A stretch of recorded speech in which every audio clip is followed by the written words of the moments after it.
بسم الله الرحمن الرحيم. سأل سائل بعذاب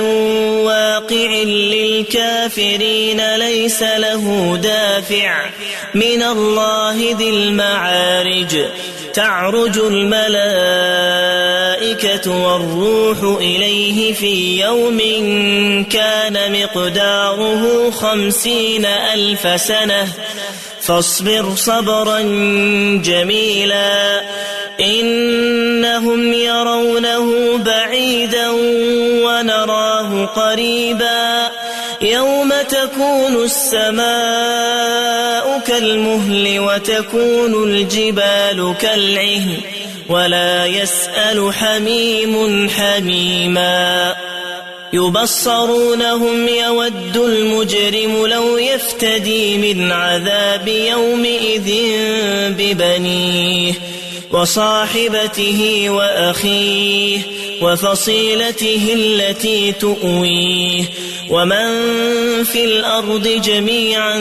ثم ينجيه كلا إنها لظى نزاعة للشوى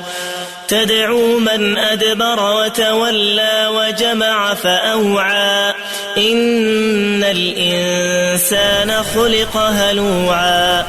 إذا مسه الشر جزوعا وإذا مسه الخير منوعا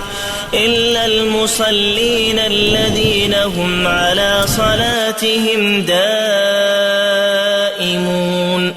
والذين في أموالهم حق معلوم للسائل والمحروم والذين يصدقون بيوم الدين والذين هم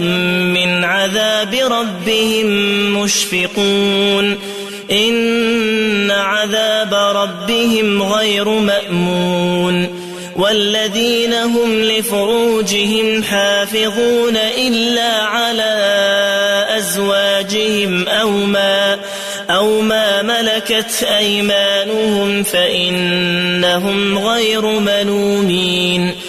فمن ابتغى وراء ذلك فأولئك هم العادون والذين هم لأماناتهم وعهدهم راعون والذين هم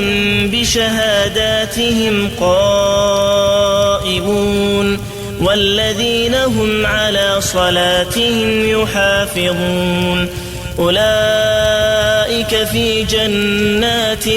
مكرمون فما للذين كفروا قبلك مهطعين عن اليمين وعن الشمال عزين أيطمع كل امرئ منهم أن يدخل جنة